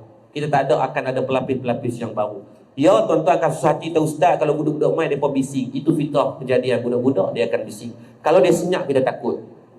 Kita kali tengok dia senyap. InsyaAllah ada benda dia buat. Dia buat penyorok selipar tu imam. Kalau dia senyap, tuan-tuan susah tidak kalau anak tuan-tuan senyap. Balik rumah dia senyap belik. Mesti ada something wrong somewhere. Tapi kalau dia macam sekarang ni, situasi dia duduk main belakang, dia tengok dia duduk berlari. Okey tak? Okey. Nabi tidak pernah menyisihkan mereka ketika mana Sayyidina Hasan dan Sayyidina Husin berlari dalam masjid. Nabi duduk atas mimbar tengah khutbah. Nabi turun meraihkan mereka, naikkan mereka di atas mimbar. Nabi teruskan pengajian khutbah macam biasa. Menunjukkan mulianya kanak-kanak untuk berada dalam masjid. Jangan asingkan mereka. Masukkan mereka, libatkan mereka dalam masjid. Tak apa, dia kata ustaz kami susah hati ustaz, mereka kerja pelari dalam masjid. Jangan susah hati kalau ada anak berlari dalam masjid. Tapi susah hati kalau orang tua makin berlari jauh daripada masjid. Tua-tua dah tak main masjid lagi. Kalau takut, libatkan mereka. Kerana mereka ada kuasa teknologi yang tak ada pada kita. Kita dah tulis WhatsApp pun tuan-tuan, punyalah lama. Tengok telefon macam nak pokok. Mereka tanpa tengok boleh buat. Maka dari segi kecanggihan teknologi ini, kalau dimanfaatkan, dimaksimumkan, maka akan kuat. Yang kedua kata Nabi SAW, wa tazharul fitan, akan datang kepada umat di zaman fitnah yang sangat melebar luas, tersebar luas. Bila teknologi yang rentas sempadan, tak ada limitation, tak ada borderline dah, maka sudah pastilah dari segi fitnah dan maksiat yang berlaku pun sangat hebat. Dalam segenap aspek. Nak bincang dalam soal apa pun, semua dahsyat sangat dah. Status anak luar nikah, status penceraian, status apa lagi? Orang yang convert, status kezaliman. Semua benda yang berlaku ni kalau tengok dengan statistiknya, semua dalam keadaan yang worst. Kementerian Pengajian Malaysia keluarkan 72% anak muda tak mau sama mengaji. Itu satu benda bahana yang teruk kepada agama. Sebab mereka dah tidak ada interest untuk sama belajar. Mereka nak jadi apa? Content creator. Orang yang pegang telefon, mereka boleh dapatkan jana pendapatan. Kenapa perlu kami nak sambung engineering, architecture, nak pergi sambung sama mengaji, nak hutang pula dengan skim pendidikan, tabung pendidikan. Tak ada nak kerja lagi, kami dah hutang 40-50 ribu. Kenapa nak buat macam tu? Sedangkan kami boleh je duduk depan TikTok tu menari gelek-gelek sikit kan, buat mulut itik, buat muka beruk dua kubang tu, dapat reward, dapat hadiah dan sebagainya. Kenapa kami nak perlu belajar? Ini pembunuhan mental budak-budak dengan cara yang moden. Betul, ada anak muda saya pesan, ngaji. Kamu jadi siapa pun, follower banyak mana pun, mengaji jangan tinggal. Adik-adik yang duduk di tahfiz, kalau kamu rasa dalam pendidikan tahfiz ni kamu dah 5-6 tahun kamu struggle, rasa tak jumpa jalan juga, jangan putus asa, masih ada banyak. Masih ada TVET. yang pergi kepada kemahiran. Dan banyak saya tengok tahfiz-tahfiz yang pula dah bergerak pun ke arah untuk dia buat kerjasama dengan college community, buat kerjasama dengan vocational. Jadi ambil manfaat. Guru-guru Quran pun saya pesan, sebab saya pun ada tahfiz, kalau dah kita nampak anak murid kita dah 4-5 tahun, nampak dia tak boleh pergi dah, kerana bukan dia tu bodoh, cuma dia tidak jumpa dia punya passion yang sebenar lagi. Kadang-kadang ada budak memang dia tak boleh pergi dah dalam bidang, dalam Quran tu mungkin itu limitation dia dah, tak apa, pujuk dia untuk pergi dalam bidang yang lain. Ada budak yang kita ambil dia terlibat dengan dadah, family buang waktu kita ambil duduk di pusat makrimah akhlak, pemulihan akhlak. Tapi tuan-tuan waktu dia duduk dengan vocational tak boleh pergi, tapi bila dia mengapai Quran, dia dapat di antara dia, kita hantar dia pergi Yaman, dia dapat dalam exam mumtaz, dia belajar terbaik Malaysia. Walau dulu ni orang nampak dia tak ada manfaat dah. Ada budak pelajar kita yang memang tak boleh dah mengaji Quran ni, nampak 3 tahun dia tak boleh pergi dah. Sebab target kita paling maksimum di tahfiz kita 2 tahun kena habiskan hafalan. Kalau tak ada, dia akan dikeluarkan. Tapi kita akan atur dia dah pergi ke mana. Kita akan keluarkan dia, bukan buang dia, kita akan atur dia pergi ke kemahiran 2 tahun. Jadi yang ni dia memang tak boleh pergi dah, maka dia pergi sekarang duduk di college untuk architecture. Quran nampak slow dia, tapi bila dia kena dengan benda yang dia suka, laju dia. Ini yang terbaru kita latih untuk budak sukan. Ada 4 orang pergi kebangsaan untuk tahun ni. Quran nampak macam slow, tapi bila bagi kat sukan dia, Masya Allah, hebat dia. Baru 9 bulan latih, dia dah masuk selection untuk kebangsaan. Orang dah train 5-6 tahun ni, dia boleh skip that process. Sebab apa? Kena dengan dia punya passion dia. Kalau tengok zalim, anak-anak kita jangan layan dia sama disebabkan dia anak kita. Jangan anggap, oh hak sulung pandai mengaji, dia akan pandai. Tak, kadang-kadang nombor dua ni biasa dia payah sikit, dia uji kesabaran kita sebagai mak ayah. Kalau yang pertama ni biasa dia soleh, dia suka ikut sistem, dia takkan banyak melawan sangat, biasanya dia akan kuranglah kita sikit kepala tu. Sekali-sekali dia buat perangai. Tapi yang nombor 2 ni, dia luar biasa sikit biasanya. Tapi yang luar biasa, kajian dibuat, anak yang paling suka jaga mak ayah ketika kita dah tua, anak nombor 2. Ini kajian dibuat. Bukan anak lain tak. Tapi bila anak yang nakal, kita akan banyak sikit kepala pasal dia, dan kita akan banyak dorong pada dia. Bawa dia bagi sikit kepala kita, Allah ponteng sekolah lah, exam dapat nombor lah lah. Kan lepas tu dia buat benda pelik-pelik sikit ni, mula terlibat dengan rokok lah apa semua. Kita akan banyak peruntukan doa kita, fikir kita pada dia. Maka dalam Islam dia ajar apa? Man la yarham la yarham. Bila kita kasih kepada anak-anak dengan cara macam tu, Allah akan lenturkan hati mereka untuk memulangkan kasih kepada kita. Sebab tu jangan layan anak sama, walaupun mesti putus state yang sama, mak ayah yang sama, tapi percayalah cara pendidikan dan penerimaan mereka berbeza-beza. Anak saya sendiri pun 6 ni berbeza tu. Tak pertama macam ni, yang kedua macam ni, tapi dia ada persamaan. Yang pertama sama dengan nombor 3, yang 2 sama dengan 4, yang 5 dengan 6 sebab dia pun masih 2 tahun lebih dan 7-8 bulan ni saya tak nampak lagi. Dan bila kita buat test, ada Stephen test, ada VAKD, tu search tengok di UKM dia boleh buat Visual Audio Kinesthetic Digital. Bila test memang berbeza cara mereka belajar. Yang pertama umur 4 tahun dah hafal Quran. Sebab apa? Dia orang audio. 4 tahun dia hafal Quran, dia tak boleh baca tapi dia hafal. Kalau tuan tebuk dia juzuk amma, umur dia 4 tahun, dia boleh baca semua. Kalau ikut opak dia boleh awal. Saya baca Quran awal, tapi tidak seawal anak saya. Umur 4 tahun tu dia boleh hafal lah. Tuan-tuan tebuk dia ingat. Saya tuan-tuan tengok tahun 2021 saya tebuk dia. Umur dia 5 tahun, 6 tahun kot waktu tu, 2020. Saya tebuk dia, tebuk sampai saya pula tak tahu nak tebuk ke mana. Sambil main game tu dia boleh hafal. Sebab apa? Orang audio. Berbeza dengan adik dia, nak menggunakan kaedah yang sama, kita didik dia tak boleh. Maka dia ubah cara. Adik dia nampak slow sikit dalam mengaji, tapi tuan-tuan kalau dia ingat lagi kuat daripada abang dia. Itu pula. Lepas tu kena belajar mak ayah, kena menyentuni anak. Sebab zaman yang disebut dengan watazharar fitan ni, Allah bagi ujian kepada mak ayah adalah cara mendidik anak. Kita banyak menyalahkan mereka, mengatakan mereka tidak menunaikan hak yang sepatutnya kepada kita. Tapi kita terlupa hak yang perlu mereka pula pertikaikan kepada kita.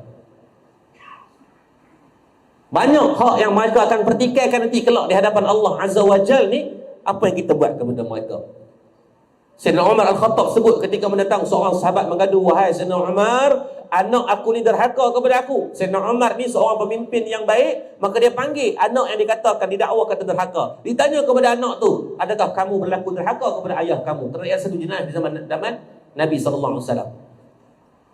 Maka yang anak dia kata, wahai Sayyidina Umar, wahai Amirul Mukmin, ketahuilah bahawasanya dia terbelakang menderhakai dan tidak menunaikan hak aku sebagai seorang anak.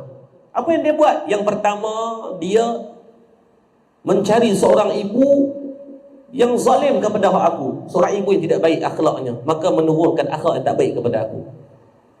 Yang kedua, dia tidak memberikan gelaran nama yang baik dipilih kepada aku. Riwayat sebut nama apa? Sebab tu bagi nama kepada anak itu benda yang mustahak kepada kita, mak dengan ayah. Jangan seronok nak bagi nama panjang-panjang. Mikaela Putri Sarah Alguna Zimbabwe, apa nama punya panjang. Kalau tengok budak-budak sekarang punya nama, betul demam kita. Betul, kalau tengok pendaftaran budak-budak zaman lah ni punya nama, tak cukup 10 harakat tak berhenti dia pun. Panjang. Bukan kata salah pada nama yang panjang. Yang salah adalah segi makna nama itu tidak memberikan manfaat kepada doa kepada anak. Kalau nak buat nama panjang, tuan-tuan kena spesifikkan gelaran apa yang nak dipanggil kepada anak. Contoh puteri. Kalau puteri tak ada makna yang baik, maka jangan panggil puteri. Nama dia ada Sofia. Sofia ada makna yang baik, panggil Sofia. Jangan panggil P.A. Anak nama Sofia, panggil P.A. Nama anak Muhammad dipanggil Mat. Mat tu kematian. Dan ada nama-nama yang makruh, seperti mana Balqis. Kalau ada, minta maaf, tukar nama. Kalau tuan-tuan nama ada Nur belakang, panggil Nur. Balqis itu adalah nama, biasanya kalau dalam perubatan Islam, orang yang selalu kena gangguan orang nama Balqis, sebab itu adalah nama untuk permaisuri jin. Bukan kata salah lah, kita yang dah lama dapat nama tu, kita tak boleh ubah apa-apa. Kalau nak buat pun kena pergi ke JPN, buat akuan sumpah, banyak proses dia. Cuma tukar gelaran saja. Kalau boleh tukar itu, silakan, fadal masykurah, kalau kamu sanggup untuk buat demikian. Minta maaf, ada nama-nama yang Mazna, Azna, aku berzina, tempat berzina, maka dipanggil itu berulang-ulang kali. Bukankah al-kalamu ad-doa? Perkataan yang disebutkan, gelaran dipanggil itu adalah doa kepada anak-anak kita, maka panggil dengan nama, dengan gelaran yang baik. Azura, apa makna Azura? Tai kering. Betul? Tarik lagu Azura, jamaah bilah baik punya Azura, tai kering. Maka ubahlah nama. Sebab tu sunnah, bila nak dapat anak, dalam kandungan tu kena pergi tanya orang-orang yang pandai dalam bab lughah makna nama anak ni. Jangan duk kira nak gabungnya. Suami nama Samad, bini nama Minah, maka nama anaknya Sanah. Sebab apa nak bagi campur? Kalau gabung itu dengan makna yang baik, silakan tafadhal masykurah, tapi kita takut makna yang datangkan pada keburukan.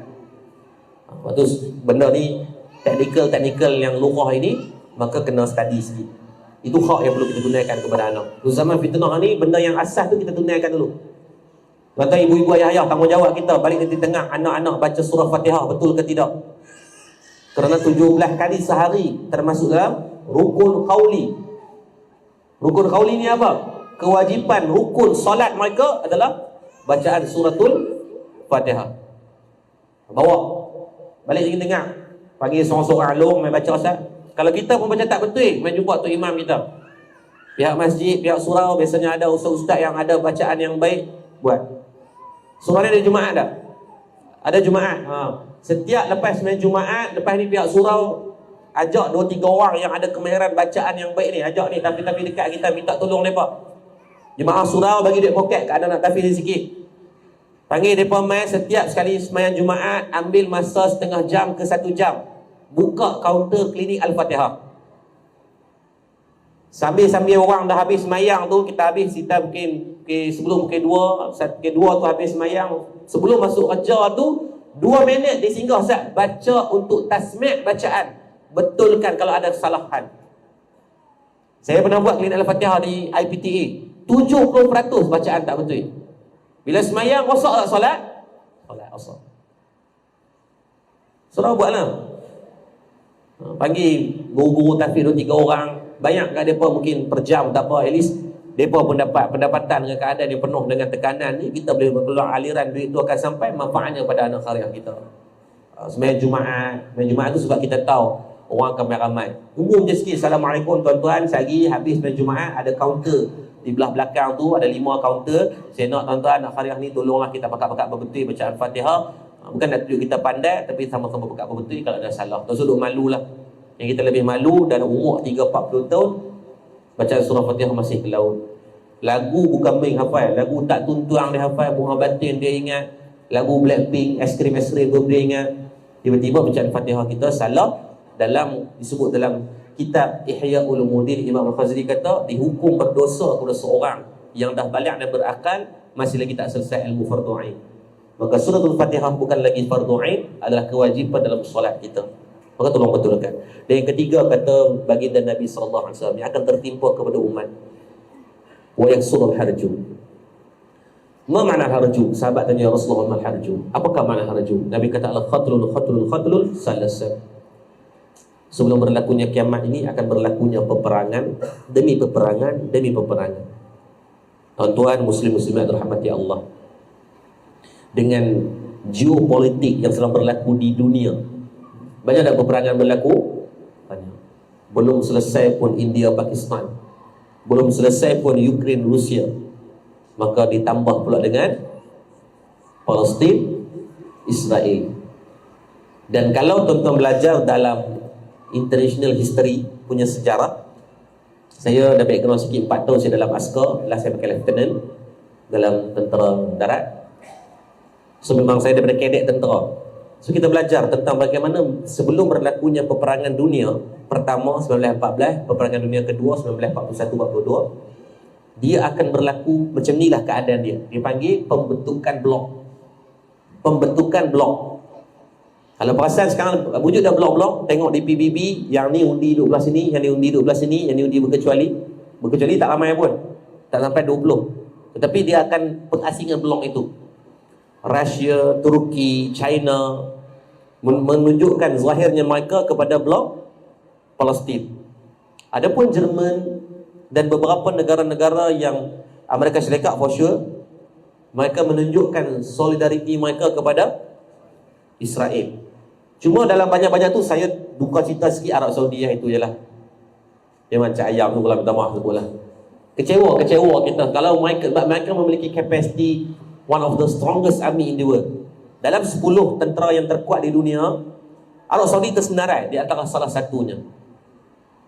Tapi sebabkan sumum bukmun umyun fahum la yarji'un, Allah pekakkan telinga mereka, Allah butakan mata mereka, membisukan mulut itu, membuatkan tuan-tuan Palestin yang dah 106 tahun dizalimi itu tidak ada pembelaan. Kerana apa? Kebanyakan Arab-Arab di keliling itu tidak memainkan peranan.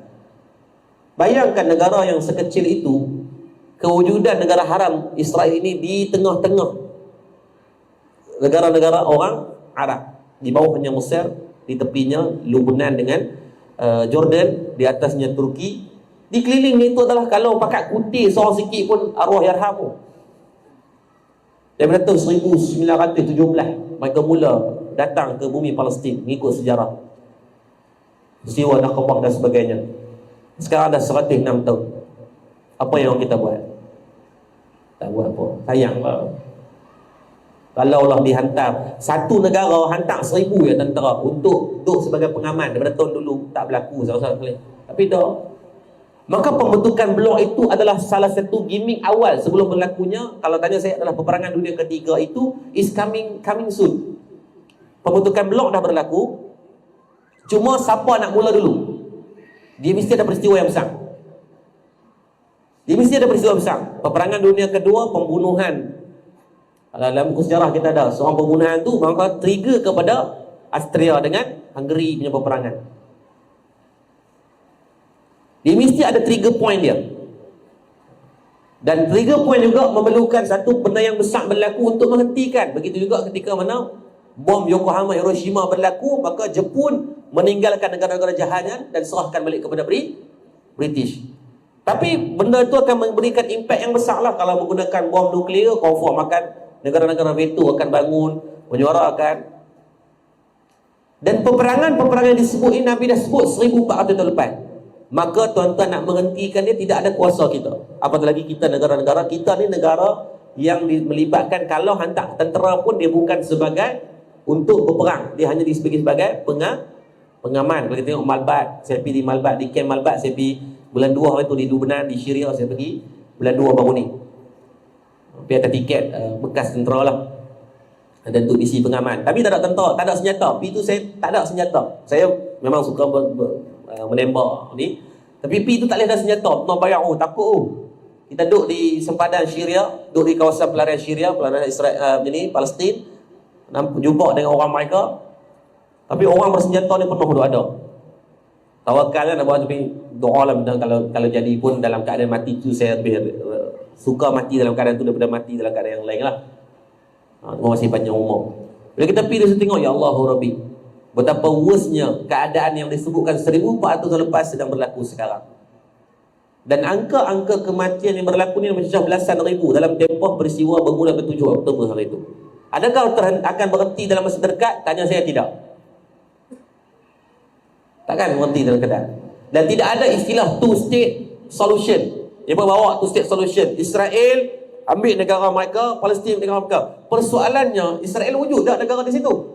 Jawapannya tidak. Jadi kenapa takkan nak penyelesaian itu memberikan kedamaian? Jawapannya takkan berlaku. Umar tu geran memang nama sahabat kita. Saya pergi tumpang. Saya main ceramah, saya main tumpang rumah dia, Ustaz, minta nak duduk satu bilik. Tiba-tiba sekarang saya kata dia, jom kita buat pergi kat jabat tanah, kita buat borang 14A. Hang ambil separuh, aku ambil separuh. Adil ke tidak? Mana boleh? Mutlak milik dia. Cuma digunakan kuasa-kuasa besar seperti mana Amerika Syarikat dan sebagainya untuk menghalalkan perbuatan dia. Itu saja. Sejarah menunjukkan dah. Maka datang sebagai pelarian. Ketika mana Nazi membunuh secara besar-besaran di bawah Adolf Hitler, selepas dia perang dunia pertama tu, dia berpuluh duk bunuh ni, berjuta-juta orang Yahudi dibunuh.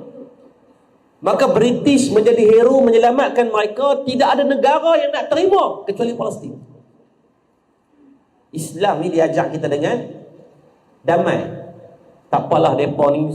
Padahal dalam sejarah Islam, tuan-tuan baca dalam perang Uhud, bagaimana pengkhianatan daripada Bani Nadir, Khatfan, daripada puak-puak Yahudi berpakat dengan Nabi, kami akan bersama dalam perang Uhud, dalam perang Khandaq, minta maaf.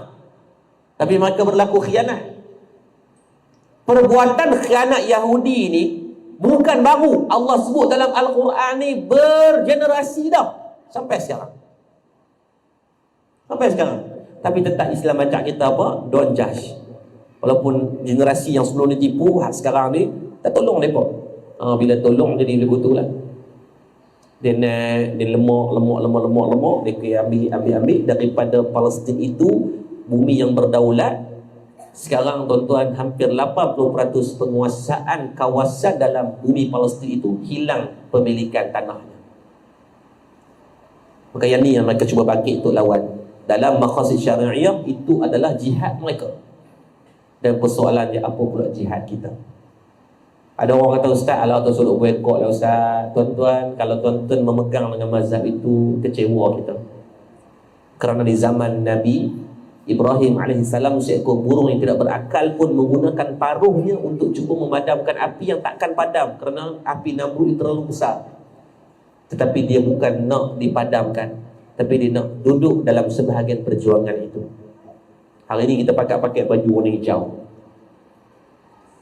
mengambil sedikit kepedulian. Pada setiap hari Rabu kita akan pakai baju warna hijau sebagai solidariti, sokongan kita kepada orang Palestin. Yang senang, pukul 3 pagi tadi saya serika baju sendiri. Nak gerak bini kesian kat dia, jaga anak apa semua. Bangun serika baju tenyih ni. Dulu nak pakai baju hijau juga. Walaupun sedikit usaha tu kita buat lah. Tuan-tuan tahu tak, saham McDonald turun, saham Starbucks turun, saham Cadbury turun, Nestle turun. Siapa kata boycott tidak memberikan kesan? Kalau tuan-tuan terlibat dalam stock market, tuan-tuan cuba tengok, tuan-tuan buka dekat chart, tuan-tuan tengok, tuan-tuan tulis dia, keyword dia related to Israel. Mana-mana saham, bukan kata di bursa sahaja, di global, di Nasdaq sekalipun, tuan-tuan cuba cek, memang memberikan impact yang besar. dengan boykot. Tapi jangan lepas bulan boykot hampir beli sebulan pula stok. Lu panggil kita tu masalah, tak apalah, usaha tu. Setakat lah, takat mana kita boleh buat, go for that. Tak makan Milo tak mati lah. Kan? Kalau tak makan McDonald, tak makan yang Starbucks tu, tak ada lagi yang keluar seorang maklum di seksyen 32 ditemui arwah disebabkan tak makan yang Starbucks. Tak ada lagi. Dulu mampu. Banyak lagi produk-produk kita, Naskin Coffee, yang memang Bumi Putra punya buat, orang Islam kita yang confirm berkeluar zakat. So please don't underestimate dengan usaha yang kecil. Version 1 is better than version 9. Kita usaha yang satu tu, walaupun dengan sekecil-kecil usaha, is better than you tak buat apa-apa. Tuan-tuan tengok, kalau tuan-tuan balik dibaca sejarah tentang The Mountain Man. Mountain Man ni kisah tentang apa? Seorang di India, nama dia Mandi. Mandi ni dibuat apa tuan-tuan? Dia ni pada tahun 1959, isteri dia pernah sakit yang tenat. Maka Mandi ni dia usung bini dia di belakang dan dia nak bawa ke hospital. Ini kisah benar, dimasukkan dalam buku sejarah. Maka ketika dia nak bawa tu, disebabkan perjalanan mencapai 80 km daripada rumah nak pergi ke hospital, dan jalan tu berbukit, membuatkan dia tidak sempat sampai dan bini dia meninggal dalam perjalanan nak sampai. Sampai hospital bini dah mati dah. Maka dia dalam keadaan mula-mulanya murung kerana kehilangan seorang isteri pada umur dia yang agak muda. Maka apa yang dia dibuat adalah, bermula pada tahun 1960, dia mula untuk membelah bukit yang dia lalu tadi. Yang keluasan nak belah tu adalah 91 meter dari segi ukuran liliknya, yang memakan jauh panjang tu berkilometer. Orang kata ketika mana permulaan perbuatan Mandi pada umur dia, pada tahun 1960 ini adalah perbuatan yang kerja gila. Mereka kata dia meroyan sebab bini mati. Menggunakan tukul, menggunakan pahat sahaja, hari-hari duk kang tu. Selama tempoh 20 tahun, pada tahun 1982, selama 22 tahun usaha Mandi ini berbawa pada berhasilnya dia korek lah, dia belah bukit tu. Macam kat Ipoh tu, dia korek lubang kan, dia buat macam tu. Seorang-seorang dia. Tak pakai excavator, tak pakai backhoe. Pakai backhoe senang, tu mungkin 2-3 bulan. 22 tahun bersamaan 264 bulan. 90,000 hari lebih. Convert tu jam bersamaan 2.3 juta jam. 2.313,000 jam. Tentu berkali tengok. 22 kali dengan 12 bulan, 264. 264 kali dengan berapa? 365 hari, tu akan dapat lebih kurang 96,000 hari. 96,000 hari kali dengan 24 jam, dia akan dapat 2.313,000 jam. Cuba tengok, kalau salah tolong betulkan. Tuan-tuan, 2.313,000 jam ini tidak akan dapat kalau tidak ada jam yang pertama. Dan bumi Palestin tak akan dapat dibebaskan tanpa ada kesatuan umat bersama. Pegang yang tu. Kiamat pasti berlaku, tidak akan dilewat dan tidak akan diawal. Yang kita takut, kita tak sebahagian menjadi golongan yang membantu agama Allah ketika mana sebelum berlakunya kiamat. Yang ni paling kita risau. Anak muda ada peranannya, yang pertengahan ada peranannya, yang dah berumur, Allah izinkan dah umur panjang lebih sikit, kamu dah ada pengalaman yang lebih luas, kamu dah ada rasa, dunia ni dah rasa macam-macam dah, maka sekarang it's time to return back untuk membantu bangunkan ummah. Stoplah berbalah benda-benda yang kecil-kecil, kan, duk balas bergaduh bab mazhab, doa qunut boleh baca ke tidak, munazilah boleh buat jemaah ke tidak, bergaduh soal bilangan rakaat tarawih, bergaduh soal baca isi bulan Jumaat. Tuan-tuan sampai bila nak bergaduh benda macam ni? You nak buat, silakan. Tidak ada halangan dalam agama pun. Nak baca isi bulan Jumaat, baca. Ada orang kata, ustaz, kami tak benar, benda tu kira bid'ah. Maka kalau baca isi bulan Jumaat kira bid'ah, tuan-tuan tukar baca Quran bulan Jumaat, cuma pilih surah Yasin, selesai masalah. Tidak? Kan baca Yasin dia berkata bid'ah. Okey, tak apalah, macam ni lah. Kita tukar baca Quran malam Jumaat, cuma ketika majlis baca pilih surah Yasin, kerana Yasin sebagai ayat Quran. Dah tak bid'ah. Dah ada kata tak apalah. Lah ni sebab tak mau gaduh. Kata kalau nak gaduh tak habis ni.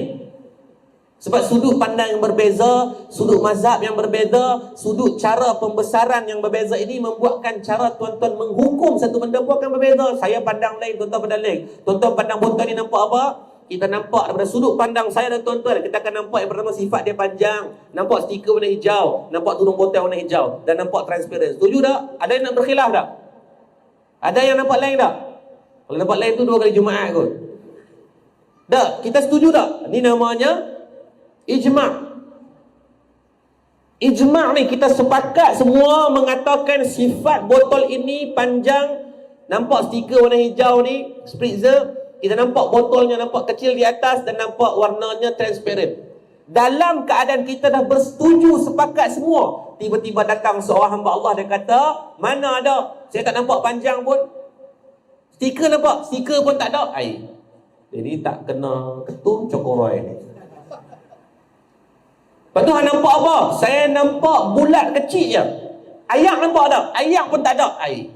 Bersalahan terus dengan kita ni. Baik, saya nak tanya tuan-tuan, tuan-tuan akan mempertahankan tak hujah tuan-tuan tadi yang pertama, sifat dia panjang, stiker warna hijau, nampak botol warna tudung penutup botol nampak warna hijau, dan nampak sifat air itu transparent. Betul tak?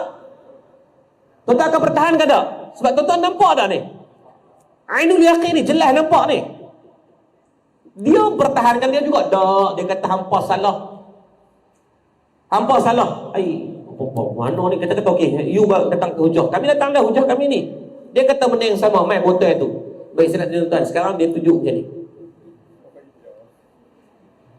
Tengok gelak. Okey, apa yang tuan-tuan nampak sekarang?